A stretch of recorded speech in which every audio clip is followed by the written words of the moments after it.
great to welcome to our WTMY Artist Spotlight two of the cast members, actually two of the producers of a show, a fun show that's going to be up at Ruth Eckerd Hall coming up on December 21st. Great Christmas show. It's called Sandy Hackett's Rat Pack Christmas Show. We're joined by Lisa and Sandy Hackett today. They're out, I believe, in Las Vegas today. I think you're back off the road for a bit, right? We're actually in Los Angeles, Doug, and thanks for having us on the show. We're looking forward to seeing the show. First of all, Sandy, I had a chance to see you a few years ago as part of a mutual friend, Dina Martin's show at Van Wezel down here a few years ago. So you're kind of making a return to our area. Oh, I'm happy to be back. I like that Van Wezel, and we worked with Michael Amante down there, and Dina Martin, and myself, and that was when my wife and I were first starting to date, and I took her on the road with me for the first time. I was going to say we're really happy to be returning. This is our second time back to Ruth Eckerd Hall. We were there a couple of years ago with the main version of our show, and we're excited to bring our Christmas show back. Yeah, I was going to say, you have the regular Rat Pack show, which you had based out in Las Vegas for a while, and you toured around the country, and this is the Christmas version of it, featuring not only some of the great Christmas tunes, but some that you wrote, right, Lisa? Yes, actually, we're very, very excited. We have two original songs that I co-wrote with my creative partner, Mark Natson, called Christmas and My Favorite Time of Year, and we'll be premiering it this month with the Christmas show. And again, for people not aware, but I guess there are a few out there that may not have heard the names Frank, Dino, Sammy, and Joey. This is a tribute to those great artists, Frank Sinatra, Dean Martin, Joey Bishop, and Sammy Davis. Of course, Sandy, I guess you probably knew those guys pretty well. Your dad probably was good friends with them, right? My dad knew all of them. I knew Joey Bishop particularly well. Spent a lot of time with Joey. Joey was Uncle Joey, lived up the street, and I worked with him a couple times professionally. I had that opportunity. And the others, Dean, Sammy, and Frank, I met on numerous occasions, and always enjoyed the opportunity to meet them, and now to... You were actually in a film with them. No one likes to talk about that. Cannonball Run 2. Oh, sure, yeah, those are fun movies. Yeah, right. Yeah, thank God I was in there, because no one would have come to see me. Middle of their career. Well, you talk about, I was just out in Vegas a few weeks ago, and you know, I wasn't around when the heyday of the Rat Pack. It seems like it would have been a lot of fun to be there in the 50s and 60s, but that's where they really held court first, and as a group together. Did you ever have a chance to see those guys? I know you're not quite old enough either, but I guess did you ever have a chance to see them together? Are you asking if I got to see Frank together as the Rat Pack? No, but I got to see them all work numerous. What was it about them? I mean, I've seen films. There's some stuff on YouTube you can see. There's a documentary they did about it. There's a different type of magic individually, and then when they all got together, it just seemed to be even more than the sum of its parts. Absolutely. You know, it was the perfect storm of entertainment. You just had four immensely talented performers in every aspect: film, television, recording, comedic, dancing, and you put them all on stage together, and it was just, you know, a nuclear explosion of entertainment. You know, also, Doug, I think that these guys had an incredible friendship, an incredible bond, and that just that true brotherly love that they had for each other really emanated from the stage, and it's a magic that people still want access to today. Yeah, I get that feeling. I had a chance to talk to Dina Martin several times and telling stories about her dad and how Dean and Frank were really like brothers. You know, a little bit different personalities, but they got along so well. Sammy was part of it, and then Joey, I guess he was the kind of the guy from what I've heard. Sandy, he kind of put that original act together, didn't he? Kind of, you know, put the jokes together and the structure of it. Joey wrote everything, and he'd come in and ad-lib something. The next day, one of the guys took it from him, so he had to ad-lib more stuff. The more he ad-libbed, the more everybody else had to do in the show. Well, you play Joey in the show, and you're kind of the ringleader of the comedy part of it. Talk a little bit about, for those not aware, how this came together and some of the other people that are part of it. Well, there was a movie a while back that HBO did about the Rat Pack, and Joey called me and thought I would be the right guy to portray him, but it wasn't his decision, and that didn't get to happen, but it did set me on the course and wanted me to create a show about the Rat Pack and play my pal, Joey Bishop.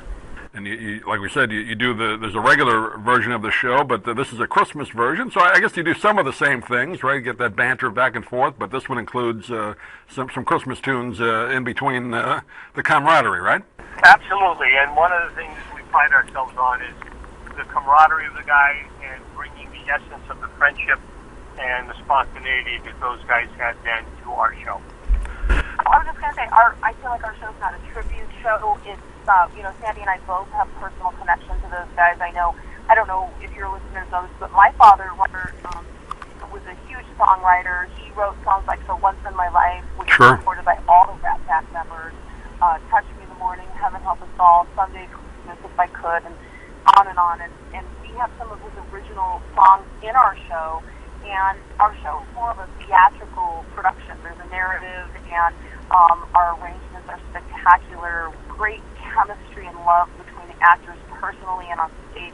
So it's not a tribute show. It's more of a theatrical production. I think the audience laughing and crying and just having a wonderful, wonderful time. And I remember being in the Eckerd Hall before. They just loved it, and we love those audiences. Yeah, great audiences. A lot of them, I'm sure, saw the original Rat Pack, so they'll bring back great memories for them. I was going to say, Lisa and Sandy, you can both answer this if you like. Finding the other performers that can do justice to, Frank, Dino, and Sammy, is that a challenge, or a lot of them kind of come out and want to audition for you, or how's that process? Well, like all casting situation and all projects, it's a process. You go through looking for people that you believe can bring the essence of these people to the stage. And then we have Lisa in the show, who is like the unsung hero because she plays a role called Frank's One Love, with a couple of original songs that she sings that her father penned that are magnificent. And so you've got all the elements of great fun. And Ruth Eckerd, someone decided to put the show at 1 o'clock in the afternoon. Apparently they have to be someplace before they go to the early bird special. So they said, get that show in soon. Yeah, they have a whole series of those lunchtime shows. I was going to mention at 1 o'clock. Down here, I guess that's a little before early bird. That may be lunch for you, but for the Rat Pack, that's early breakfast. I was going to say, they're just getting up at 1 o'clock. Right. My role, Doug, is really based on Frank's relationship with Ava Gardner. Mm-hmm. I mean, a lot of people, the reason that we don't name the characters, because I think a lot of people have their own idea about who his greatest love really was. Some people will say it was Nancy because she stuck through him through thick and thin. Some people will say it was Barbara because she was there at the end. But we felt that it was Ava because this is the woman that just, they had such a tempestuous, tumultuous relationship, but so passionate, and they loved each other greatly. So it's really based on that. And, this is the 100th year. It would have been Frank's 100th birthday this year. Right. So we're celebrating this as well. I was going to say, Ava Gardner is the one that, when he did all those great albums in the early to mid-'50s, pouring his soul out and his heart out, that's who he was singing to, right? Ava Gardner. I'm a Fool to Want You, one of his best songs. I love that, yeah. Yeah, we play a lot of Frank and Dino's and Sammy's music here at WTMY, so it still resonates with so many people, and people that never heard it before or never grew up with those artists, they get a chance to hear that music. They'll get a chance to hear some of it in the Rat Pack Christmas show coming up on December 21st. That's a Monday afternoon at Ruth Eckerd in Clearwater, 1 p.m. And I know that you have to have some kind of structure and script to it, but is there still some ad-libbing you do to kind of get that feel of the old Rat Pack in your show? Script? Who needs a script? What are you? We don't have a script. We know what the songs are, but what we're going to say, we're clueless. When you get me up at 9 o'clock in the morning to go do a 1 o'clock show, I don't know what I'm going to say. I have to tell you, Doug, it's so funny because, and I know you've seen Sandy before, as you said, sure. But in his role as Joey, you really never know what's going to happen with our show. And yes, it is a book show, but it's different. Every show is different because Sandy is just brilliant at learn from the best. His father, Buddy Hackett, and whatever town we go into, whatever the local news is, it's going to wind up in our show. I imagine you have the cart of cocktails. Does that make an appearance? Absolutely, but at 1 o'clock in the afternoon, it's filled with Danish and bagels. That's right. I thought you were going to say it's all the booze is gone by now. Well, you have plenty of time in Clearwater to find a little watering hole after the show. We're going to just follow the audience. There you go. That's right. They probably go to Denny's.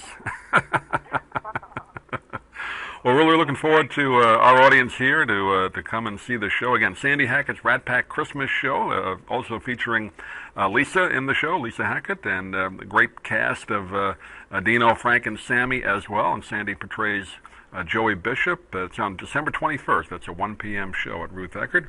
Give out your website, Lisa. People can get more information about the show and where you're going to be.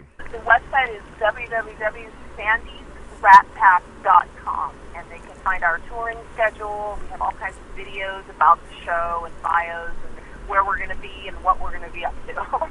There's also another website, I'mUpTooEarly.com. I want to mention too, Sandy. I know you also have a show in tribute to your dad, Buddy Hackett, right? You're gonna. I don't know if you're touring it yet, or you're going to tour it. We're going to be in Florida in February doing some performances, and Lisa directs that show. She did a wonderful job, and we have more Ron Miller songs in that show.